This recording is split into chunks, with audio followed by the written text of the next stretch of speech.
The night was thick with humidity, wrapping around me like a damp blanket as I stood on the porch, my heart thrumming in my chest. It was a Tuesday, and the clouds overhead had turned the last slivers of twilight into a heavy gray. I had come to see my friend, Jacob, but he was nowhere to be found.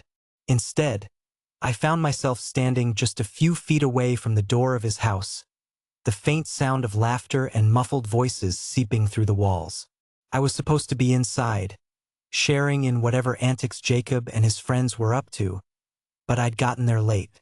It felt wrong to intrude when they were all already settled in, the atmosphere buzzing with the kind of camaraderie that ignited a pang of envy in my chest. So, I lingered outside, hoping to catch a moment when I could slip in unnoticed. As I stood there, the porch light above flickered ominously, casting errant shadows that darted across the wooden floorboards like phantoms. I shuffled my feet, glancing back at the street, where the occasional car passed, its headlights slicing through the darkness. I could feel the weight of the humidity settling in my hair, making it stick to my forehead, but I was too caught in my thoughts to care. That's when I heard the door creak open. I turned sharply, a rush of adrenaline surging through me as I prepared to feign nonchalance. Instead, the sight that greeted me sent my pulse racing for another reason entirely. Standing in the doorway was Mia, Jacob's older sister. The porch light framed her silhouette, illuminating her features just enough to highlight the playful smirk on her lips and the way her arms were crossed, a gesture that was simultaneously teasing and confident. "You could have just knocked," she said, her voice light yet laced with an inquisitive edge. Her dark hair fell in waves over her shoulders, and her blue eyes sparkled with amusement as they caught the flickering light. I opened my mouth to respond, but the words tangled in my throat. Excuses fled my mind, leaving me with nothing but the awkwardness of the moment. What was I supposed to say? That I didn't want to interrupt? That the thought of being in a room full of Jacob and his friends felt like stepping into a lion's den? I stammered, the cool night air amplifying my embarrassment. Mia stepped out of the doorway, her expression softening from playful to something more genuine. "You're not going to say anything, are you?" I shifted my weight from one foot to the other, my cheeks heating under her gaze. "I didn't want to intrude," I finally managed, the words tumbling out like a confession. She laughed softly, the sound warm and inviting. "You know, you could just join us. Jacob won't mind. Seriously, he'd love to have you in there." I hesitated. The truth was that I had a crush on Mia, and the last thing I wanted was to make a fool of myself in front of her. She was a few years older, exuding a confidence that both intimidated and fascinated me. The way she carried herself with an easy grace made her seem almost untouchable. "Maybe," I said, my voice barely above a whisper. Mia tilted her head, her amusement fading into something more serious. "Come on, I don't bite. Promise. Just knock on the door next time. Okay?" I swallowed, feeling the weight of her words. They were simple, yet they resonated deeply. I often felt like an outsider, hovering at the edges of Jacob's world, unsure of where I fit in. But with Mia, everything felt different. She had a way of making the world feel less daunting. "Okay," I finally replied, the words spilling from my lips with a newfound determination. "I'll do that." "Good," she said, her smile returning, brighter this time. "Let's go see what sort of trouble they're causing in there." She gestured for me to follow, and I fell into step beside her. As we approached the door, the laughter inside grew louder, the sound unmistakably vibrant, filled with the energy of youth. Mia paused just before opening it, glancing at me with a teasing glint in her eyes. "Last chance to back out." I chuckled, the nervous energy dissipating slightly. "I'm in. Let's do this." With a quick shove, she pushed the door open, and the warmth of the room enveloped us like a cozy blanket. Jacob and his friends were sprawled across the living room, a mess of bodies and snacks, laughter ringing out as one of them recounted a particularly wild story. "Hey, look who finally decided to show up," Jacob shouted, spotting me. His grin was infectious, and I felt the tension in my shoulders ease as I stepped inside, Mia right behind me. "Yeah, I was just waiting for you to send me an invitation," I shot back, trying to sound casual, though the nervous flutter returned to my stomach. "Dude, we thought you were too scared to join us." Jacob laughed, slapping me on the back as I settled onto the edge of the couch. Mia took a seat on the armrest next to me, her presence grounding me. She leaned forward, engaging easily with the group, her laughter blending seamlessly with theirs. I watched her, mesmerized by how she transformed the room with her energy. As the night wore on, I found myself getting lost in the stories, the jokes, the easy camaraderie.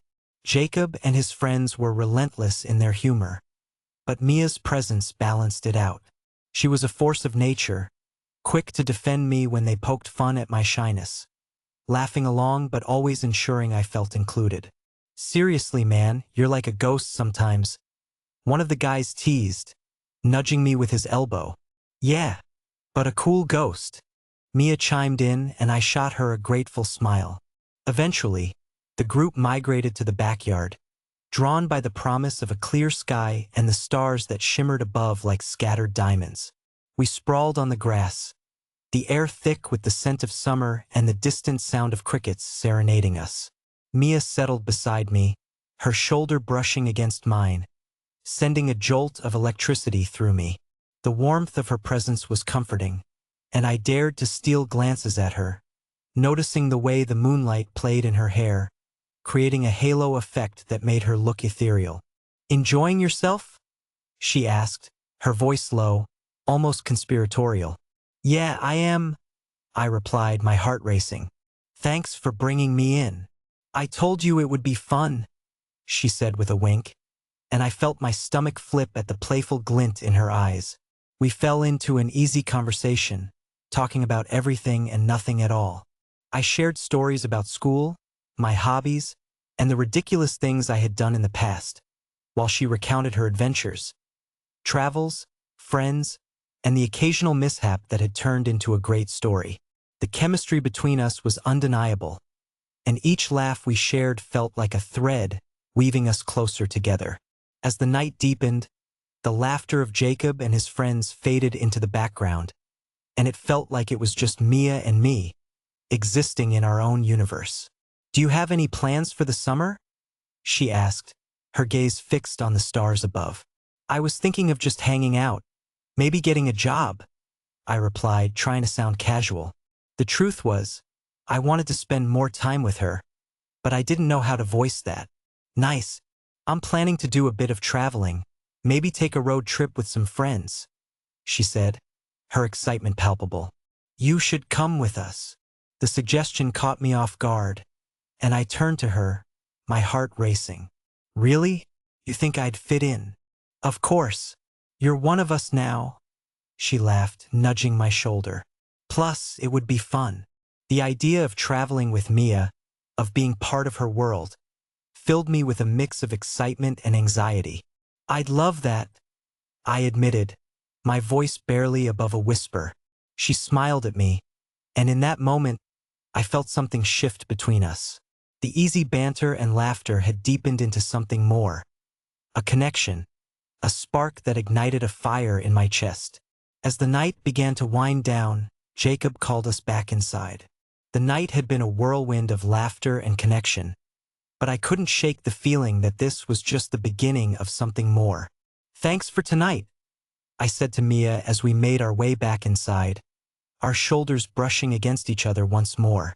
"Anytime," she replied, her eyes meeting mine, and I felt the weight of her gaze linger, a promise hanging in the air. As I left that night, the warmth of her presence stayed with me, wrapping around me like a comforting embrace. The porch light flickered behind me as I turned to look back at the house, my heart filled with hope and anticipation for what was to come. In the weeks that followed, I found myself spending more time with Jacob and his friends, but it was always with Mia at the forefront of my mind. I was no longer just the quiet friend. I was learning to find my voice, to be part of the laughter that once felt out of reach. Mia and I grew closer, our conversations extending beyond the confines of the living room or backyard. We found ourselves sharing secrets, dreams, and fears, as if we were weaving our own story together. There were moments filled with laughter, moments that felt electric, and moments that left me breathless. One evening, as we sat on the swings at the park, the stars twinkling above us, she turned to me with a serious expression. "You know, I'm really glad you're in our lives," she said softly, the sincerity in her voice making my heart race. "Me too," I replied, unable to contain the smile spreading across my face. "I don't think I would have come out of my shell without you." She laughed, a sound that made my heart soar. "Well, I'm glad I could help. You have so much to offer. You just have to believe it." Her words resonated deeply, and I felt a shift within me as I realized that I was beginning to believe it. I was no longer just the boy who hung on the fringes. I was becoming part of something larger, a tapestry woven with the threads of friendship, laughter, and perhaps something more. As the summer days melted into warm evenings, I found myself looking forward to each moment spent with Mia. We shared secrets, dreams, and laughter, and I could feel the connection between us solidifying into something beautiful.